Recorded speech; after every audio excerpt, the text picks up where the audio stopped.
Hi guys, magandang gabi guys. Guys, nakakalito guys, no? Ang daming mga bawal guys. Mga bawal na mga bigkasin na hindi na natin dapat bigkasin daw dahil mga bawal ito. Ay naku, iba talaga guys. Pero guys, ibang content creator na panood ko, pwede daw magbanggit ng ganun dahil lagi naman daw siya nagbabanggit ng ganun, hindi naman daw siya na ka-violation.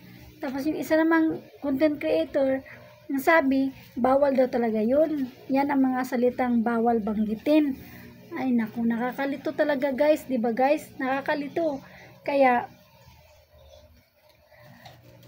kanino tayo makinig? O 'di ba? Kaya sa atin na lang sarili tayo makinig. O di ba guys? Kasi nakakalito na yung mga ano ngayon guys, mga sinasabi ng mga ibang tutorial, di ba guys? O di ba? Kaya yun lang guys, yung mga content creator diyan. Nakakalito na talaga. Kaya tayo na lang talaga, sa sarili na lang talaga natin magmasid-masid, magbasa-basa, o diba guys? Kasi nakakalito dahil yung isang content creator, yun ang sinasabi bawal, yung isang content creator sinasabi hindi bawal. Kaya nalilito ka talaga, o diba guys?